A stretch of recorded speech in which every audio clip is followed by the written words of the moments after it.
Golden State Media Concepts Baseball Podcast. We cover everything Major League, from spring training to the World Series. We've got your favorite club covered, from New York to Boston to LA.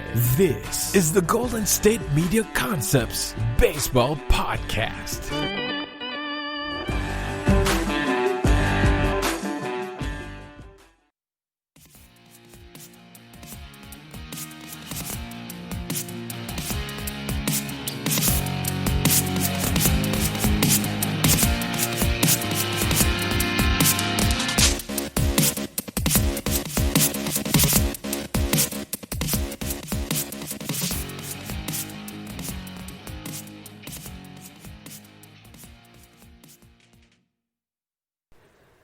Thank you all for tuning in to the GSMC Baseball Podcast, brought to you by the GSMC Podcast Network. I am your host, Evan Worley, and we are back with another episode, another Tuesday episode to start the week. 2 weeks left, everybody. We got 2 weeks left of the regular season for baseball, which doesn't seem right. Because I'm all jumbled up now. I don't know what's going on anymore because we have 2 weeks left of the regular season for baseball. I mean, right at the same time, we have the NFL starting, which is normal. That's kind of just how things work. But, with, the NBA and, I'm tuning it in on Sunday, and it's like, oh, you have either we had the Patriots and the Dolphins, and then right below it was, or you can watch, the Western Conference semis for basketball. And it's like, I've never had so many primetime sports on at the same time. It's like, all right, normally, when you hear Western Conference playoffs or, just basketball playoffs in general, it's like, all right, summer's starting. Like, all right, we're gearing up for summer. But it's like we have the summer playoffs in fall. And it's like, okay, well, I'm watching this basketball game. And it's like, oh, wait, we have, 2 weeks left in the regular season for baseball, where it's like everybody's pushing for that playoff spot, and it just feels so weird. I'm so jumbled up right now. I don't know where to look. It was a good week. I mean, it was a good weekend for sports. I mean, my favorite, besides baseball, I would say my favorite sport to watch is college football. So we got some college football games. That Clemson Wake Forest game was very underwhelming, but you got the cool upsets with both Kansas State and Iowa State losing. That was pretty unexpected, especially with, Louisiana Lafayette not beating a ranked opponent in years. And they come out week one of the 2020 season and they just take down, one of the top quarterbacks in the country, which I thought was kind of strange, but hey, it is what it is. We got some good news over the weekend in the college football front also, for all my college football fans out there. I know this is a baseball show, but we can talk about some other things from time to time. The Big 12 and the Big 10 and the Pac-12 are looking to, they're looking to come back into the season and start about early October, which people are thinking is pretty late. But I mean, the SEC doesn't start for another 2 weeks. 2.5 weeks, I think. I think the first week of SEC football is going to be the weekend of the 26th, so we still have 2 more weeks before the SEC kicks off, and then it would be a week after that we would get the Big Ten. So it's looking like it's going to be a little bit different in the college football season, but we're going to get a season, which is kind of nice. It's something that I really enjoy. The NFL isn't something that I really watch, but if with all the sports getting taken away earlier in the year, I feel like I am just going to be watching everything. And, it just brings a sense of normalcy back, because you have football and basketball and baseball and you have all these big races going on and you have all this news popping and it's like, all right, we're getting back into the swing of things. You go out to a restaurant, you have the big games, you grab a beer, watch the game, and it just feels normal, we haven't been, honestly, we have not been able to go out to a restaurant, grab a beer, and watch the game since March. And, it's just, it's nice to see it. It's really nice to be able to feel it. And, I mean, obviously, we're never going to take any of this for granted again. But enough of that. Let's get into the baseball news. So this weekend, we saw a lot of a lot of strange things happen. We saw a lot of history take place. We saw reoccurring history. I'll get to that in a second. But let's start off with the Atlanta Braves, because I have to start off the show with the Atlanta Braves. They are my team, and anytime they do anything good in the pitching staff that's completely, unexpected, I have to start off with it. And with that being said, Kyle Wright outpitched Max Scherzer and claimed his first career victory with the Braves, an 8-4 win on Sunday afternoon. I was hyped, so hyped on that, because I know, as I was mentioning in the last episode, it was like we just got to find out who our third starter is going to be for, the playoff race. And right after I put that episode out, they put Tommy Malone, one of our free trade deadline acquisitions, on the 10-day DL.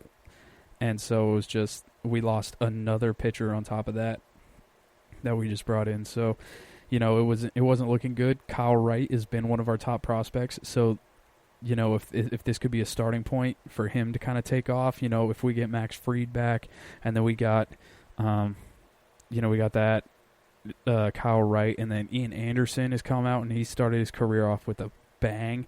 Him and Sixto Sanchez look like they're going to be two of the faces of the NL East in the future, because Sixto Sanchez has been insane. We'll see how Mike Soroka comes back from his Achilles injury, and Max Fried also is just, it's the brewing of a big three out there in Atlanta, which was really nice.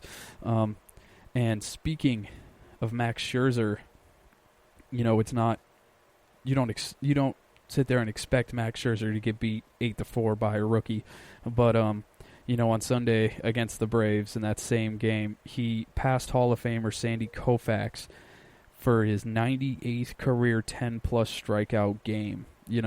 He hit double digits in the 5th inning and, passed Sandy Koufax for that record. So the surefire Hall of Famer that Max Scherzer is, just keeps adding to the career accolades.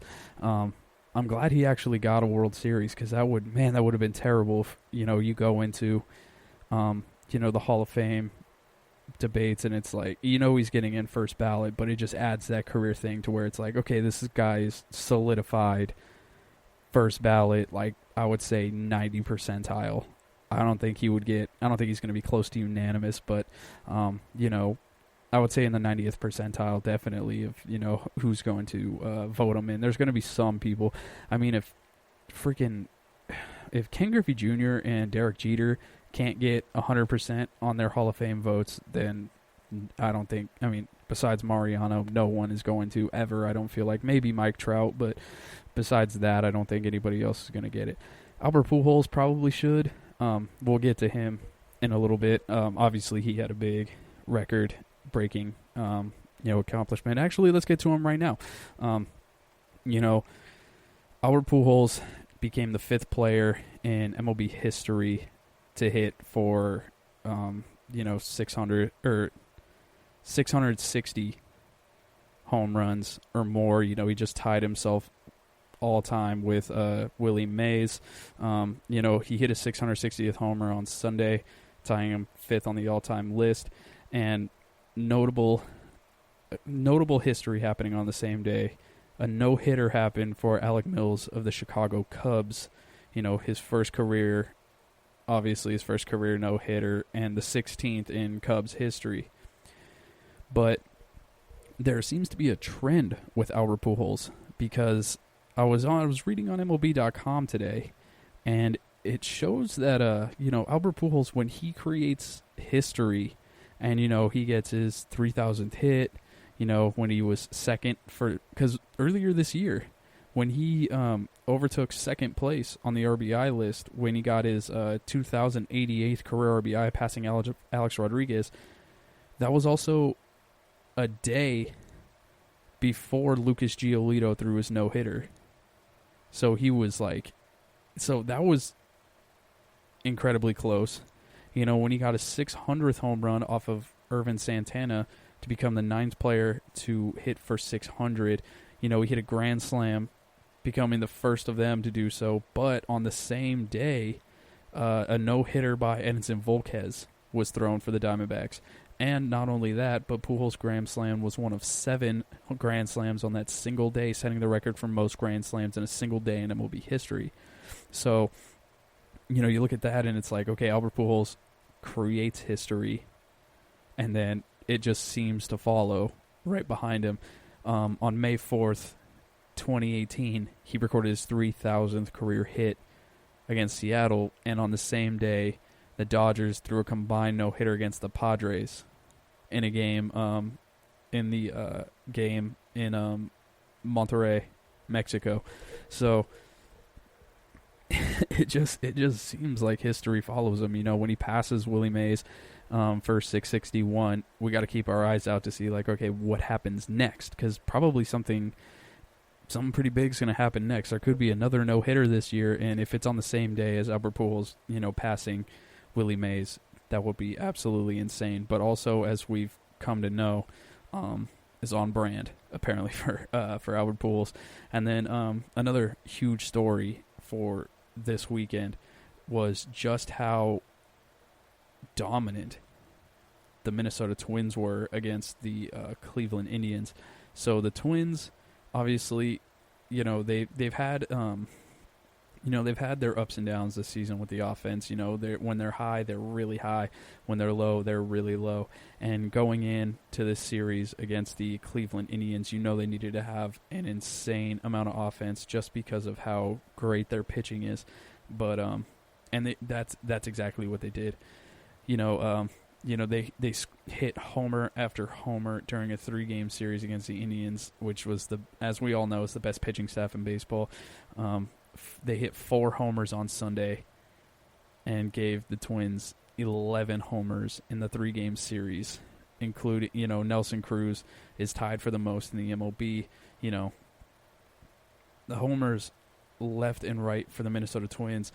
They won 7-5 to complete a sweep at Target Field. They did play Shane Bieber. They played They were the first team to get to Tristan McKenzie. Tristan McKenzie was kind of, the guy who was riding high throughout the early portion of the season, and his early career, I should say, not the early points of the season. It's hard not to say the early points of the season because I see the only like the 40 or 50 games that have been played by now, and I'm used to 100 and more, but I would say the early portion of his career. He came out and he was pretty dominant, and then the Twins just absolutely got to him and just spread the ball all over the yard. It's going to be interesting to see how he bounces back from that start, the first rough one of his career. But I think the main thing that we can take from this is now that the Minnesota Twins have a 3.5 game lead over the Cleveland Indians in the AL Central. So definitely, that's something that we got to take into account for the last part of the season. Can the Cleveland Indians bounce back? Because right now you are looking at them as the 7th seed. No, they're the 6th seed. Yeah, they're the 6th seed in the postseason, which means they'd be taking on the Oakland Athletics in the first round of the postseason, which is something that it could actually be favorable for them. I don't think that it will actually, work out in their favor because, the Oakland A's are, deeper than everybody expects them to be. But, they did lose Matt Chapman, I would say top 3 defenders in baseball, over there at the hot corner, and a very, very solid power hitter. For the rest of the season due to hip surgery, so that's not great for the Oakland Athletics, but they still have, a very solid lead. They have a 6.5 game lead over the Houston Astros, so it looks like they're pretty much penciled in to that AL West championship. So they're going to be a top 3 seed. They're currently a half game behind the Tampa Bay Rays for the 2 seed, and only a game behind the Chicago White Sox. That's right, the Chicago White Sox are the number 1 seed in the AL. And can I say that that's not a shock for me? I told you guys before the year, this is the easiest win total to hammer over. Take the over on the Chicago White Sox. That was so easy. I think they only need 2 wins for the rest of the season, and they got they hit the over, it's perfect for them. Them and San Diego were the two easiest overs to take in, the preseason over-unders. Told you guys. And, they're looking like they're going to be, I would say either the number 1 or number 2 seed if they're able to hold off the Minnesota Twins, because the Twins are only a game behind the Chicago White Sox for second place in the AL Central. And now going over across the rest of the league, we've seen some teams start to break away. Tampa is still 3.5 games ahead of the Toronto Blue Jays. The Yankees have kind of turned it around. They were a team that was dang near 500, and now they're 26-21. So they look like they've kind of turned it around and reestablished themselves as a playoff contender. They are, what is it? Let's see. They are 6 games up on, or no, not 6. They're 3 games behind, or they're 3 games ahead of Houston. So they're 4.5 games ahead of Seattle. So you have a 4.5 game lead for the 7th seed going into the playoffs. Looking pretty good. As I stated earlier, Oakland's a 6.5 game ahead of Houston, looking pretty good. The San Diego Padres are closing in on the Dodgers. They're only 2.5 games back. You got Chicago has a 4-game lead over the St. Louis Cardinals in the Central, and the Braves have a 3.5 game lead over the Miami Marlins. And it looks like the Miami Marlins are solidified, like actual postseason contenders. I thought it was going to be Washington or like the Mets, but Miami, they're definitely in it. They are currently sitting at the 5 seed, going to be taking on the San Diego Padres if they make it to the postseason, or if the postseason, wraps up like it's showing right now. Surprisingly, the San Francisco Giants are a game and a half ahead of the Colorado Rockies in the postseason with a 23-24 record. Taking that 8th seed, and they would be facing the Los Angeles Dodgers. All right, everybody, so I'm going to be taking a quick break, and I will come right back talking about how Chicago has actually pretty much dominated baseball this year, as they have the number 1 seed in the AL and the number 1 seed, or the number 3 seed in the NL. The Cubs are doing a lot better than they bounced back pretty hard with their new head coach Dave Ross, and then the Chicago White Sox are just taking the game by storm. So I'm going to be taking a quick break, and I will be breaking down just how great Chicago's been doing. All right, guys, I'll be right back. This is your ultimate stop for everything sports. The Golden State Media Concepts Sports Podcast. Should I say more? From the NFL, MLB, the NBA to MMA, it's all in here. The Golden State Media Concepts Sports Podcast. Listen now.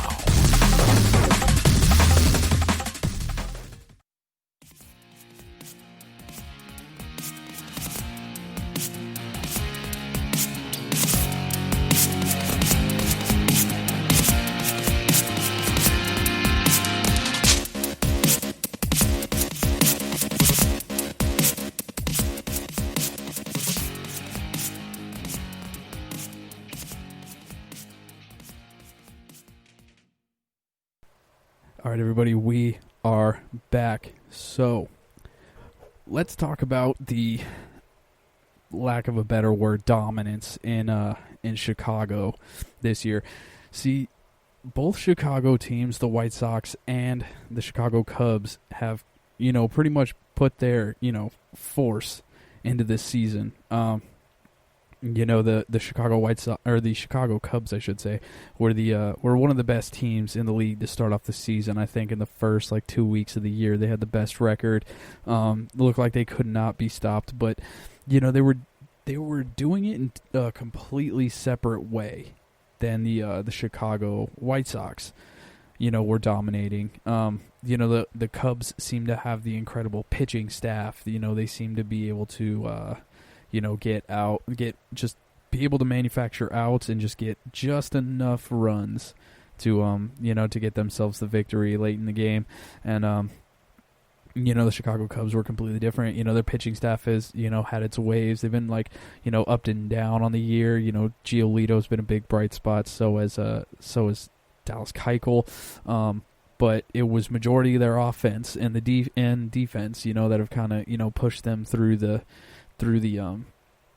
tough parts of the season. And, they're kind of, going into full form. The White Sox, they've won 8 of their last 10 games after completing the sweep against the Tigers on Sunday. And, they also, because of that, are the number 1 team in the postseason spot. So it's looking like, the White Sox are kind of figuring out who they are, what their lineups are, who their go-to pitchers are.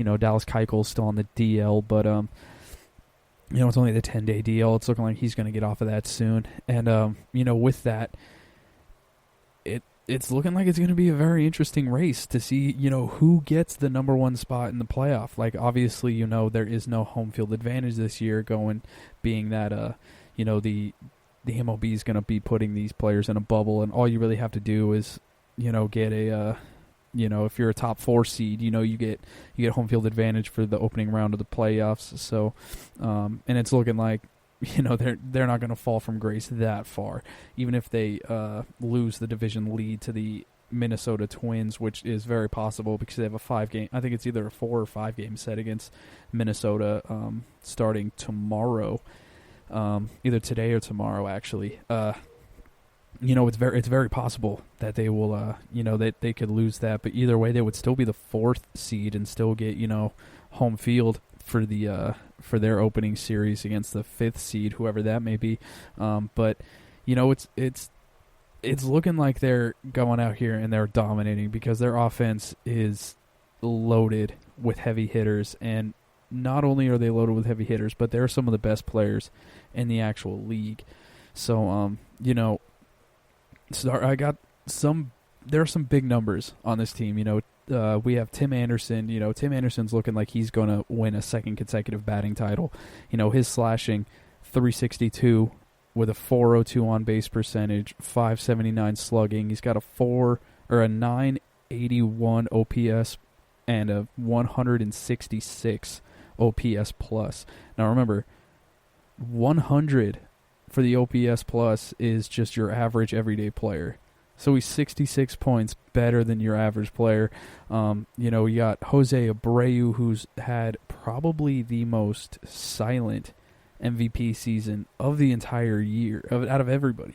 He's had, ever since he played the Cubs in Wrigley, where he was just blasting homers left and right. I think he hit 7 over the weekend, and they were just mammoth tanks left and right. Ever since then, he's just been one of the most feared hitters in baseball again. He's 2nd overall in WAR, only behind Mookie Betts. He's 7th in the bigs in slugging. He's leads the league in RBIs. He's 1st in total bases. He's top. I think he's tied for 2nd in total home runs with 15 on the year. I think the tie for the lead is 16. And, he's slashing he's got a 317 batting average, 361 on base, 619. What is that? That's a on base percent, or that's slugging percentage, sorry. And then he's got a 980 OPS and a 163 OPS plus.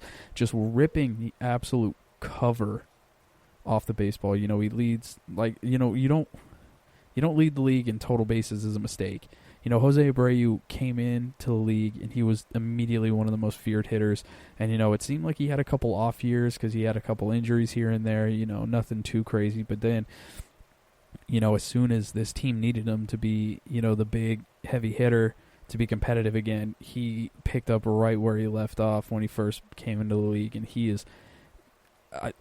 might win the MVP this year. I'm all for Shane Bieber, taking the MVP honors, but, Jose Abreu looks like he may have came in and won the MVP award, especially if they finish as the number 1 seed in the AL. I don't see how, they can deny him on that. He absolutely has been killing it. They have Eloy Jimenez, he's not in the top 10 in any category, but his slash is insane. He's got a 301 batting average, .337 on base, .590 slugging. He's got a .927 OPS and a .148 OPS plus. And, the only thing that's really hurt Eloy Jimenez is himself when he's trying to field. I mean, it seems like every time he, goes and tries to catch a ball that ends up in the net, he ends up, not being able to walk right for the next couple days. So, if they can just find a way to put him at like DH or something and, just get him off the field so he can stay healthy. Eloy Jimenez has just been ripping the absolute cover off the ball. And then, you have my favorite guy on the team, Luis Robert. Everybody knows that he's just been taking over. One thing that I learned from all of this is Luis Robert is the leader in the league in the entire MLB in defensive WAR, and he's 7th overall in actual WAR. Absolutely insane. Like, I didn't think he was number 1 in defense, but yeah, he is the best defender statistically in the MLB this year in terms of, wins above replacement. You have Tim Anderson, who's 10th overall in WAR. So you got 3 players in the top 10 on one team in overall WAR. Luis Robert, he's slashing, 520 or 259. He's got a 320 on base, 519 on base or OPS.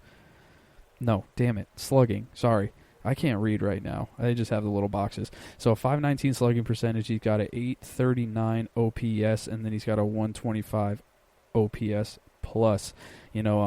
They've won 10 of their last 13. I know they said 8 of their last 10, but it's gone back before 10 out of their last 13 games. Dallas Keuchel has been killing it on the mound. He's got he's 6th in the league in ERA. That's the entire MLB. Colome, he's got he's 2nd overall in saves in the entire bigs. I know I said that they weren't like the best pitchers or anything, but I mean, they do have some, heavy artillery in the pitching staff, and, being able to have, that closer that can come in and, you can just rely on him to close out the game is huge for anybody. That's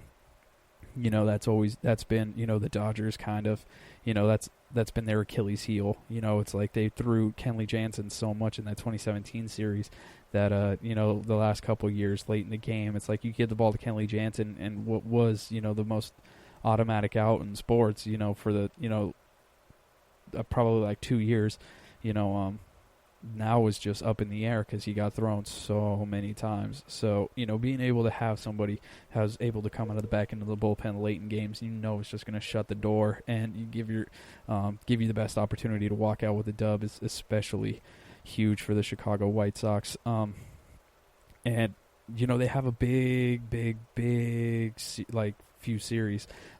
They're not going to be able to, just waltz into the playoffs. They got the Twins, they got the Indians, the Cincinnati Reds, and the Cubs. Those are the last 5 series to, end out the, round out the season. The Cubs are going to come at them with it. The Cincinnati Reds, they're still fighting for a playoff spot. That's not going to be an easy series. The Cleveland Indians, they're trying to get back into the AL Central hunt. And the Minnesota Twins, they're coming in hot. They're like sharks. They smell blood in the water. And, they're definitely not going to be taking anything lightly going into this and back part of the season. So, the Chicago White Sox have been the Cinderella story of the season, but, it's definitely going to be, interesting to see how, they're able to maneuver the last part of the season and see, where they end. They could end up number 1. They could be like a, they could be, like 5th. It doesn't really, it really is all up in the air, especially with their, back end of the schedule. So we'll see how that goes.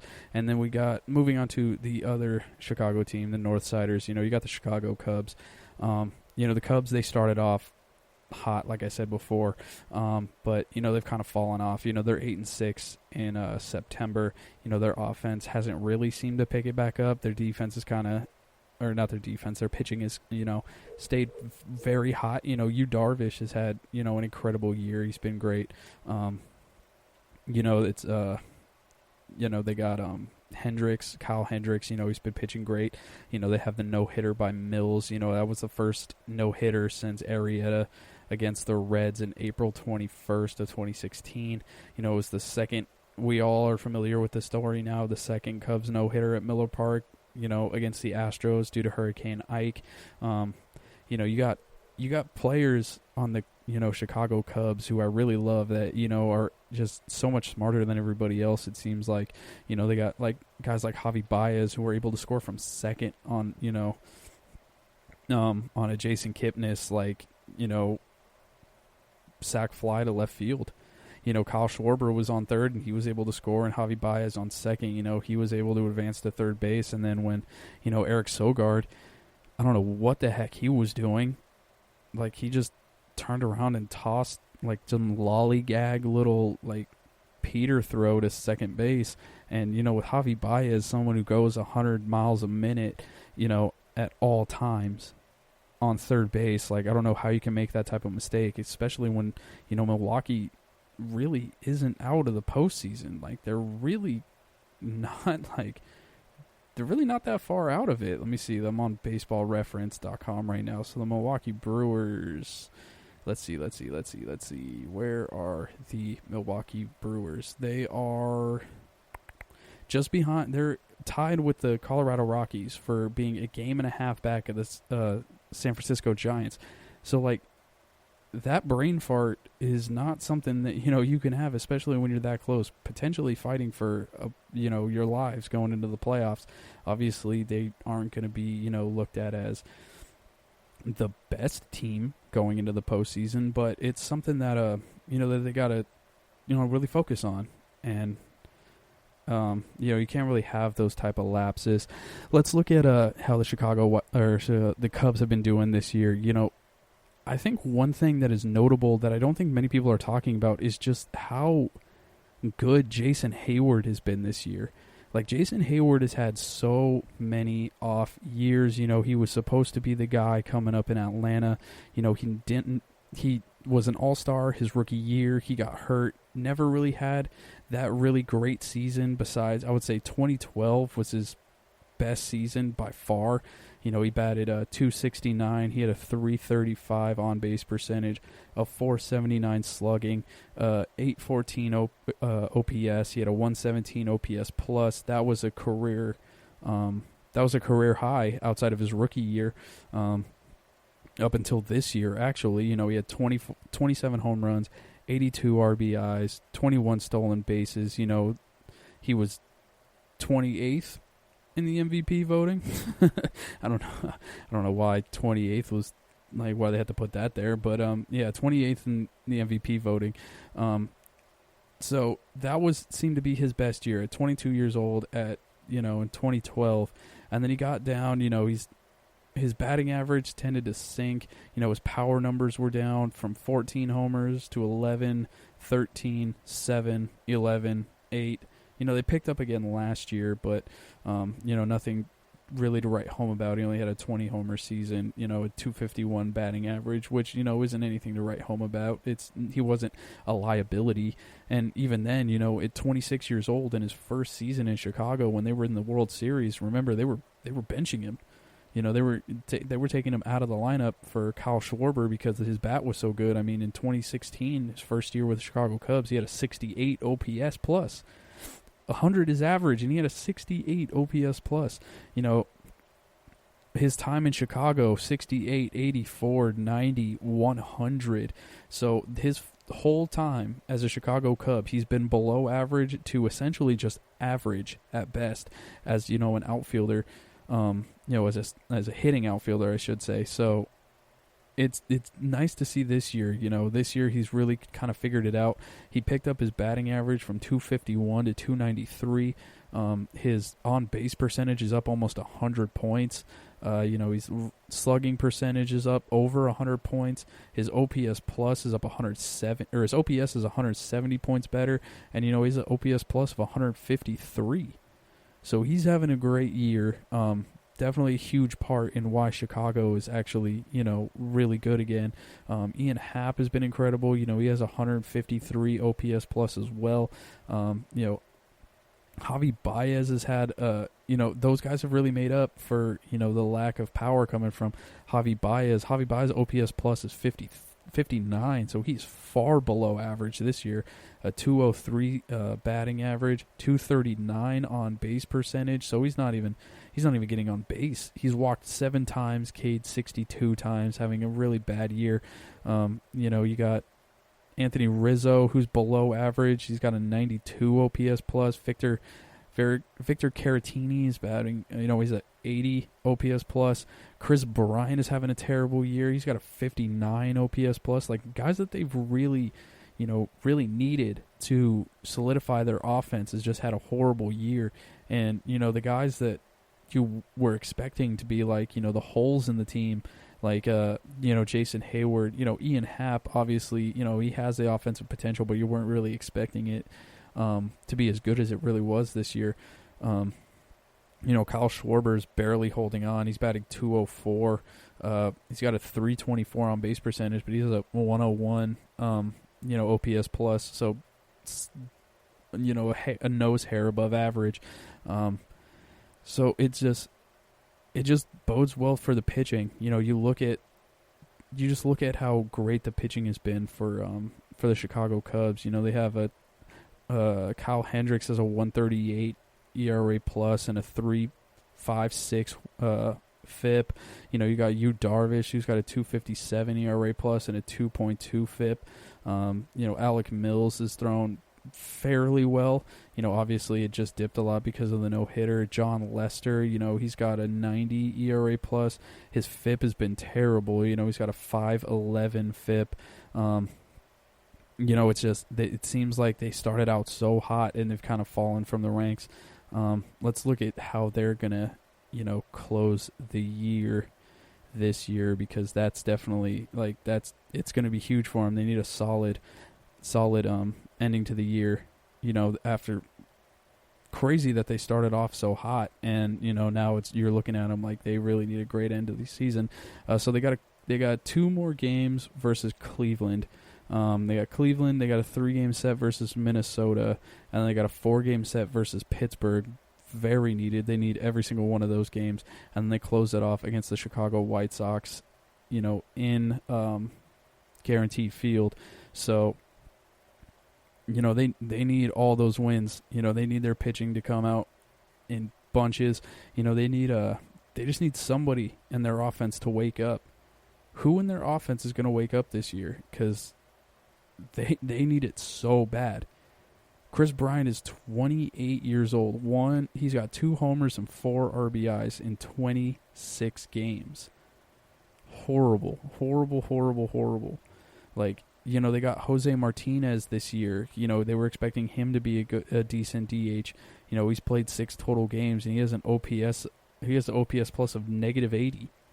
I didn't even know they could go into the negatives, since, negative is just like, I thought it would. I don't even know how to calculate OPS plus, to be completely honest with you. But the fact that a guy's -80 and you traded for him halfway through the season is kind of ridiculous. So we'll see. You got to keep an eye on the Chicago teams. It looks like one's skyrocketing and one is plummeting at any moment. So it's another thing is the St. Louis Cardinals are kind of figuring it out.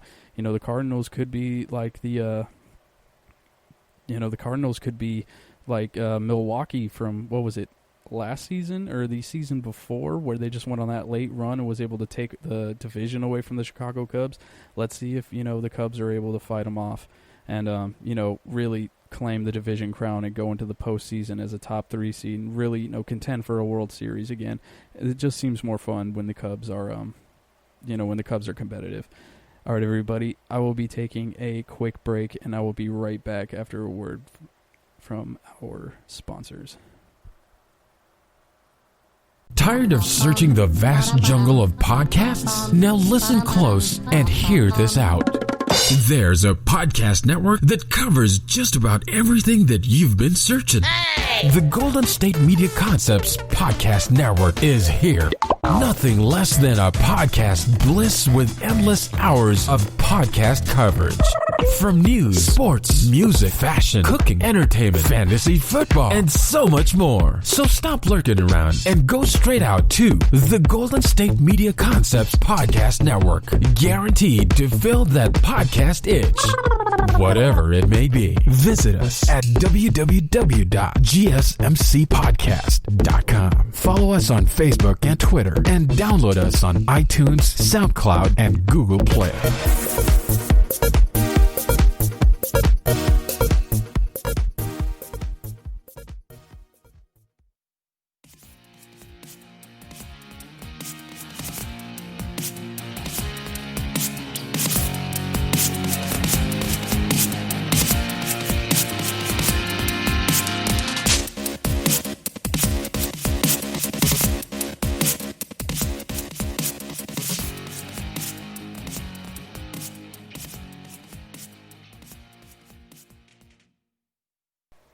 All right, everybody, we are back. So, as we've mentioned on this show, there are 2 weeks left in the regular season, which means it is clinch season. So what I mean by that is everybody's clinching either the division or they're clinching a playoff spot in general. There's going to be 16 teams celebrating in the span of 2 weeks. So, you know, the MLB is known for, you know, making really silly rules that don't really make a whole mess of sense. And what do you know, they're back at it again. So the MLB is banning alcohol from clubhouse celebrations.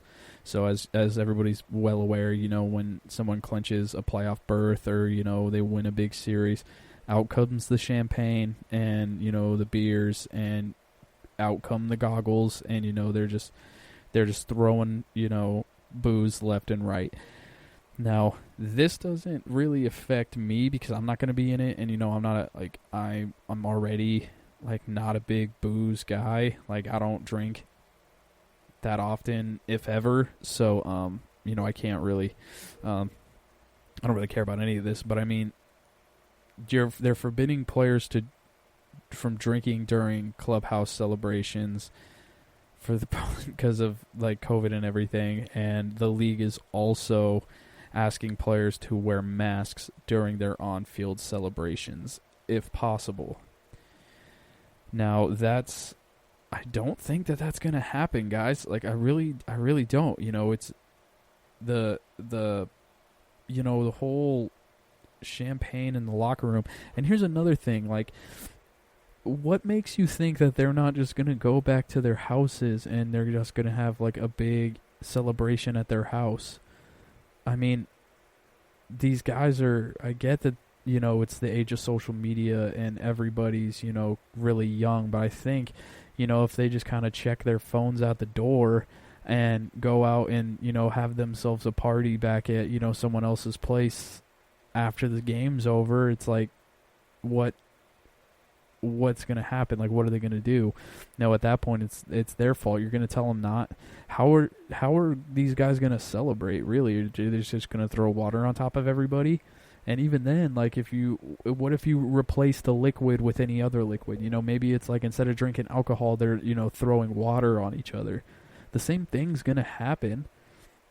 I mean, I feel like the celebrations are, you know, they're kind of set in stone. You know, everybody's kind of done them before. That's what they're accustomed to. That's, you know, just that at the end of the day, you know, that's just what they do. It's going to be weird to see how they make it different. You know, I don't know. I don't know what the MLB is trying to prove with this. You know, there's an article on Bleacher Report saying, you know, the changes come amid a season in which there are more opportunities for teams to celebrate. With the expanded playoffs, given 16 teams a playoff berth, 8 of them will win at least one series. Yeah, I guess, you know, the eventual World Series champion will have won 4 playoff rounds on top of that. Yeah, obviously, it comes at the heels to report of the majority of the postseason, you know, with neutral locations, fans without attendance, duh. And here's another thing. If they're at the bubble and they were tested every day, and they come back positive. Why wouldn't they be allowed to celebrate? Like, why wouldn't they be able to have booze and everything like that? They've all tested negative. They're all safe. It's really weird to me. I get that people are like, I feel like they're kind of overdoing the masks a little bit at this point. If you're in the bubble and it's like the NBA players. It's like they're the safest people on the NBA bubble is like the safest place on earth right now, and everybody is still walking around with their masks, even though they get tested 2 times daily to see if anything changes in their physical, their physical well-being. It's kind of weird, but I guess we'll find out soon, because the Dodgers are the closest to clinching a playoff spot. They have a magic number of 4, and they have a 2.5 game lead over the San Diego Padres in the West. They have a series coming up with the Padres soon, so we'll see how that works out for them. So I'm looking at more articles. Obviously, that was just Bleacher Report. I'm looking at an article that they put on CBSSports.com. Baseball does kind of have over the top celebrations. They're writing about how baseball kind of goes a little bit over the top. We're the only team that celebrates this mightily after winning one series. I mean, baseball, you celebrate with champagne when you make it to the playoffs, when you win the wild card, when you win the division series, when you win the the ALCS and go to the World Series, and you win the World Series. You're celebrating after every single series. The champagne comes out, the party starts. That's just the culture of baseball. They say it's boring, but we celebrate it at any chance that we can. Like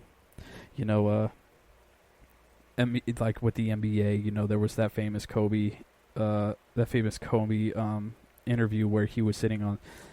They had just made it to the NBA Finals, and they were like, "Oh, how are you going to celebrate?" He's like, "I'm not going to celebrate. Like, the game mission's not complete. Like, it's not finished. Like, why am I celebrating if the job's not done?" So that's kind of the difference between the MLB and the NBA. But yeah, so I guess that's just what they're trying to refrain from. But then again, it's like, yeah, I get the whole like spraying, liquid across the room isn't good for everybody. But I mean, you're going to be in a bubble and you're going to be tested so many times. I personally just don't get it. And with a mask on, like with the sweat and everything like that, just going over, like when you're dogpiling on people, like the masks aren't going to stay up automatically in like a dog pile or however they're going to choose to celebrate. At the end of the day, they're just guys being dudes. And, we don't really think like, oh, how am I going to celebrate this? And with the safety of everybody around me, like they're jumping on top of each other, sometimes like spiking each other with their metal cleats in their backs. You know what I'm saying? Like baseball players, they're kind of a different breed. They are just at the end of the day, we're just guys rolling around in dirt for fun, and that's just how it's going to be. At the end of the day, I don't think the game is going to change really that much. It's going to be interesting to see how they celebrate a World Series, without all the alcohol consumption. It's going to be, it's going to be weird. It's definitely going to be weird. I feel like, the party's just going to go back to like a hotel or something like that afterwards. Nothing really too over the top on that sense. Major League Baseball is doing everything it can to avoid shutting the season down. A prolonged celebration inside the clubhouse with massive alcohol consumption seems like it could be something that could spread the virus throughout an entire team. True. That is technically true. If it happens with an active playoff team, all of a sudden the MLB has a serious problem trying to finish the season. Fair point. That is a total fair point. The MLB recognizes it can remove one vital element from any stadium celebration: alcohol. The teams supply it in celebratory moments. And the NBA is going to forbid its presence. The MLB also can, to a large extent, through the teams, control the clubhouse. To that end, the league is going to ask players to celebrate on the field and to mask up as soon as possible to do so. Commemorative shirts and caps will likely be distributed as a way to limit contact with as many people as possible. Okay. Yeah, so they're going to, these are fair points. I'm not arguing that they're not, they're not good points. It's just realistically, I don't see this happening, and I don't see this really affecting everything that's going on around them. If they don't consume it in the clubhouse, they're going to consume it in the bubble. They're going to consume it in the hotel rooms. They're going to try and go to they're going to try and do something. Like, it's baseball, you only get really one go around. Like, some of these guys, they're looking at it as like, yeah, we're new, we're the new guys in the league, but that's exactly our point. We're the new guys in the league.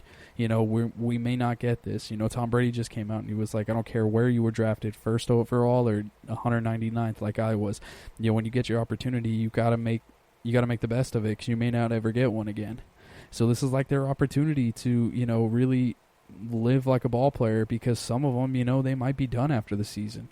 They might have just been like a little setup guy here and there to, get an out every once in a while, and then, just kind of go with the flow of the year. And once that year's over, it's like, all right, back to the minors, because we got another guy coming up. We're going to bring up one of our top prospects, and, we don't really need you around. So, I feel like it's going to be, if anybody breaks this rule and something were to happen that would be, pretty over the top, and I wouldn't say ruin a franchise, but you know what I mean, like really put a real put a team at risk, I should say. It's going to be one of those like younger guys who are out there trying to live the life a la a Zach Plesac. All right, everybody, I'm going to be taking my final break, and I will be ending the show how we always do, what to watch for, what the major series are for the week. I will keep you posted with pitching matchups, who to watch, who you really don't need to see. And, we've done this before. You know the drill. I'm going to be right back after a word from these sponsors. Want to know the latest in soccer? Then listen to the Golden State Media Concepts Soccer Podcast. From MLS, the World Cup, and the Premier League, we've got you covered. The latest updates, the hottest matches, and news on the league's top players. It's the Golden State Media Concepts Soccer Podcast. David Beckham scores the goal to take England all the way to the World Cup finals. Listen now.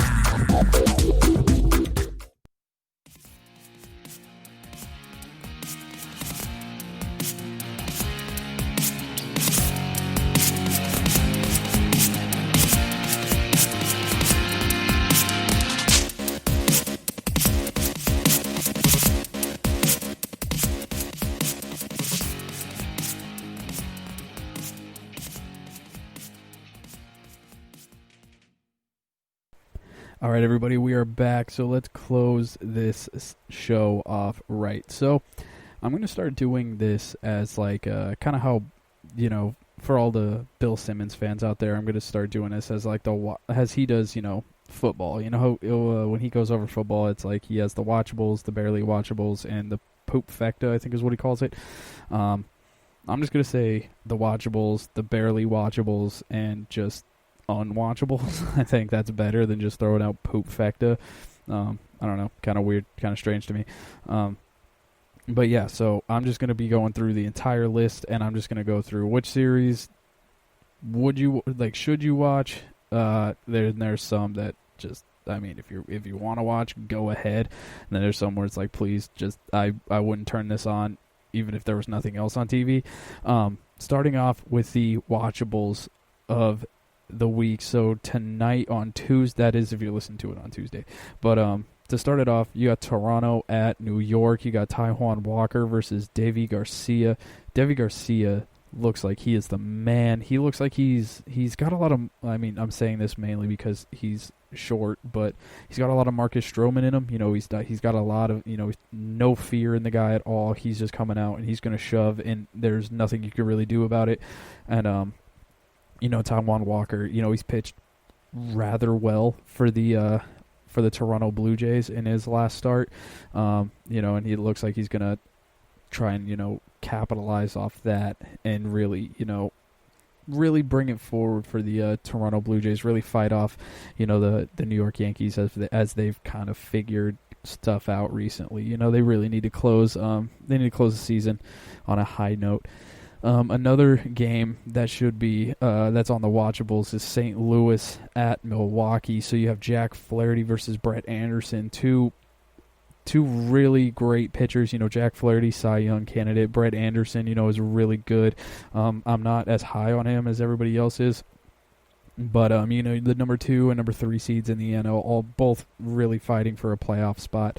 The St. Louis Cardinals are trying to, close the gap against the Chicago Cubs, which is, possible if they're able to win this series against Milwaukee. They really need a good start from Jack Flaherty, which obviously is not going to be, a tall task, especially for a guy who's as talented as Jack Flaherty is. Another game that is probably the most watchable out of all these games. You got the Minnesota Twins at the Chicago White Sox. So you have Randy Dobnak versus Dane Dunning. Dane Dunning has been one of the best pitchers that Chicago has had, especially since they brought him up this year. He's thrown the ball really well, and Randy Dobnak has been one of the best pitchers in the league, easily up there with Kenta Maeda as the best pitcher for the Minnesota Twins. So you have a couple really good aces going against each other. I shouldn't say ace for Dane Dunning, but you got a couple really good, solid future really talented pitchers. I don't know what the heck I'm saying at this point, but just tune into that game. There's going to be a lot of homers and there's going to be a lot of punchies, so just be ready for that one. There's a lot riding on it too, since the White Sox are only a game above the Minnesota Twins for the number 1 seed in the AL Central and the number 1 seed in the American League.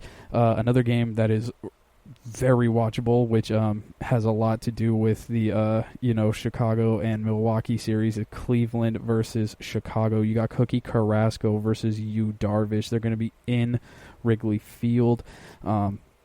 So expect a lot of homers. All you need is a minor pop-up in that jet stream above Wrigley Field, and it's gone. So, Cookie Carrasco is a guy who's been able to keep the ball on the ground. Yu Darvish has been, a Cy Young candidate all year. It's going to be an incredible series. Two offenses that have seemed to struggle, and, they've been relying on pitching. So it's just who can keep the ball on the ground. If someone can, elevate and celebrate, they could, easily take this game. And, it might as well be, Jason Hayward. Jason Hayward can put one into the stratosphere and let it go. And, so can, anybody on the Cleveland Indians, like Jose Ramirez or, Francisco Lindor, all those type of guys. So it's definitely something that you're going to want to look out for, especially just with the pitching matchup. It's going to be really good. And then the last series to round out the watchables, the Dodgers at the San Diego Padres. So the Dodgers are only a 2.5 game lead over the San Diego Padres. They have a magic number of 4 of clinching the postseason. They have Tony Gonsolin versus Zach Davies. The Padres are red hot. They've won 7 in a row. Going into this series, it's going to be that's going to be an explosive series. These two teams are battling it out because they're also, just like the Twins and the White Sox, they're also battling it out for the top seed in the NL West and the top seed in the National League playoff. So that's, obviously that's something that you're going to want to watch, but it's going to be playoff atmosphere. Like, we are watching playoff baseball Tuesday night with the Dodgers and the Padres. So I honestly cannot wait for that. So let's go to the barely watchables. To start off the barely watchables, I'm going to go with Boston and Miami. The only reason I have this as barely watchable, because Boston has the worst. No, they have the second worst record in the American League, I think it is. They're either second or first, I don't really know. But, with Sandy Alcantara, I'm I actually really like Sandy Alcantara. I think he's a great pitcher. I think he has, him with Sixto Sanchez. They really have something at the start of the Miami bullpen, or the start of the Miami rotation, I should say. And, for the future. And, they have something to build on. Sandy Alcantara is really boom or bust at this point, but so was Giolito at the start of his career. Last year he had a 6 ERA or something like that, and or not last year, it was the year before. Year before he had like a 6 ERA, but you saw the potential, and then he took it down and he was a Cy Young candidate, and now this year he threw a no-hitter. So I think it was the last year Alcantara was really boom or bust. Either, he threw a gem or, we got shelled. And then, this year he's kind of been a little bit more consistent.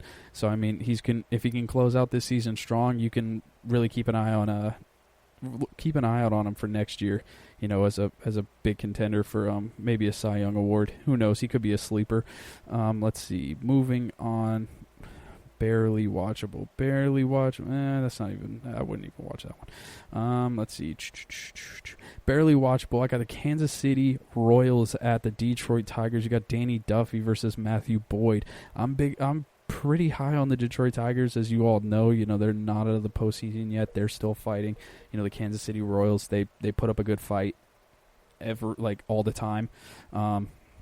Every series, I don't think they have many blowout losses or anything like that. So, with Detroit, they're obviously still fighting for a playoff spot. Matthew Boyd, he's been a pretty good pitcher this year. Danny Duffy's a pretty good pitcher. So, that's something that, if it's on at the same time as the Yankees and the Toronto Blue Jays. But, I mean, if you're looking for something to throw on a second screen, I don't think that that's going to be a bad one. Barely watchable. I got Atlanta at Baltimore. I put this as barely watchable because, Atlanta's offense is insanely hot. I am going to watch this game, and Baltimore, they were riding high. They had won 6 of 8, and then they kind of got shellacked by the Yankees. So, it could be a big blowout series. I don't know. Adam Duvall seems to hit every single pitch he sees out of the ballpark. Ozzie Albies has had 2 homers since he's came off the disabled list. Ronald Acuna's back into full form. Freddie Freeman is just ripping lasers. Marcell Ozuna's been crushing the baseball left and right this year. It's just basically just trying to find out who's going to be our ace going into the postseason and all that stuff. Or besides Max Fried, I should say. It's like Max Fried, Ian Anderson is definitely going to get a playoff start this year, and then it's just trying to figure out who our third guy is going to be. Barely watchable. I would get Oakland at Colorado.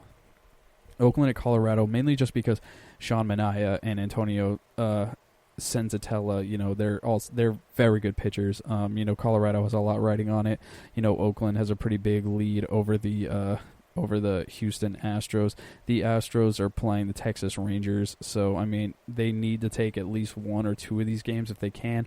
But it's not like dire need for them, especially and I'd say it's watchable just to see how they're gonna fare, without Matt Chapman for the rest of the year. And the unwatchables, I'm going to start off with that with Pittsburgh and Cincinnati. Joe Musgrove versus Michael Lorenzen. Nothing really too exciting right there. That doesn't really catch my eye at all whatsoever. You got Washington at Tampa Bay. Anibal Sanchez versus John Curtis. I don't know who John Curtis is. It might be his first start. Either way, I'll have him make a name for himself before I tune in. It's the number 1 team in the AL, the number 1 team in the AL East versus the last place team in the NL East. Nothing really sparks my attention there. You got the Mets and the Phillies. Rick Porcello versus Jake Arrieta. I don't feel like this is going to be competitive at all. I feel like the Philadelphia Phillies are just going to come in and just dominate the New York Mets and just get on with their lives. And so I don't know. Unless you're a fan of those teams, I don't see many people tuning into that game. Texas at Houston. Texas is one of the worst teams in baseball. Just avoid them at all costs. Probably the worst pitching matchup I would say is Arizona and LA. You got Mad Bum versus Julio Teheran. I don't know how Julio Teheran is still in the bigs. I've seen him give up so many homers left and right, and it's not going to stop anytime soon. I honestly would not tune into that game at all. I mean, especially when the Dodgers and the Padres are playing. And then to close that out, San Francisco at Seattle. You got no one is decided yet for Tuesday versus LJ Newsome for the Seattle Mariners. I mean, nothing really strikes me there. Let's see. Let's go to Wednesday. Let's check out the pitching matchups from Wednesday. So those are all the series for the week. Let's see. Pitching matchups for Wednesday. Mike Fiers versus German Marquez in Colorado. That's going to be incredible. Definitely watch that one. Chris Paddock's going to be on the mound for the San Diego Padres. That's definitely going to be something to watch. They're at 3 o'clock. Huh, strange. They're at 3 o'clock Central Time. And they don't have a doubleheader. Wow, that's kind of weird. Okay, so you have undecided versus Chris Paddock. The Dodgers are definitely going to throw somebody good. I don't know when Walker Buehler last threw or if he's even healthy. I haven't heard much from him this year. But if you get a Walker Buehler versus Chris Paddock matchup, oh boy, I'm tuning into that one. Adam Wainwright versus Brandon Woodruff. There is a lot of good pitchers going on. Good gravy. Undecided for Boston versus Trevor Rogers. You got Trevor Rogers on the mound for Miami. Sick. Luis Castillo is going to be on the mound for Pittsburgh. For Cincinnati against Pittsburgh. So you can expect him to carve up the entire lineup. You got Jacob deGrom versus Aaron Nola. Oh my God, what a day for pitching. Tanner Roark versus Garrett Cole. Brady Singer is coming back after his almost no-hitter versus Tarek Skubal. Cole Hamels is throwing for the Braves. He's coming off and he's trying to make a playoff push with the Atlanta Braves. Heck yeah, buddy. Let's get it. I am so ready for Cole Hamels. If he can come back as like what he did with Chicago, oh man, I'm gonna be so excited. Oh my holy ace. Lucas Giolito's throwing against the Minnesota Twins. Definitely not missing that one. Lance McCullers is throwing for Houston. There's no pitchers listed for the St. Louis-Milwaukee Game 2. So we'll see how that goes. You got John Lester versus Aaron Savale for the Cleveland-Chicago matchup. Caleb Smith versus Dylan Bundy. So you get Dylan Bundy on the mound for the Angels. That's going to be on ESPN. And then you got Tyler Anderson throwing for the San Francisco Giants. So it looks like Wednesday is the day for pitching. That is going to be the day where I am sitting on my couch and I am watching baseball all day and no one is going to tell me anything otherwise. All right, everybody. Well, that is our show. I would like to thank you for listening and for tuning in. I'll be back on Friday with a brand new episode. Enjoy your week, enjoy your families, and be sure to enjoy this week's slate of baseball. You can follow me on Instagram at EvanWorley23. You can play me in Tap Baseball if you're bored. The nickname is EvanWorley23, and I would like to thank you all for listening to the GSMC Baseball Podcast, brought to you by the GSMC Podcast Network. I would like you to subscribe to the show and write a nice review because it really helps us out. And also, if you can please follow us on Facebook, Twitter, and Instagram. Thank you all. Enjoy your week. I will see you on Friday. You've been listening to the Golden State Media Concepts Baseball Podcast, part of the Golden State Media Concepts Podcast Network. You can find this show and others like it at www.gsmcpodcast.com. Download our podcast on iTunes, Stitcher, SoundCloud, and Google Play. Just type in GSMC to find all the shows from the Golden State Media Concepts Podcast Network, from movies to music, from sports to entertainment, and even weird news. You can also follow us on Twitter and on Facebook. Thank you, and we hope you have enjoyed today's program.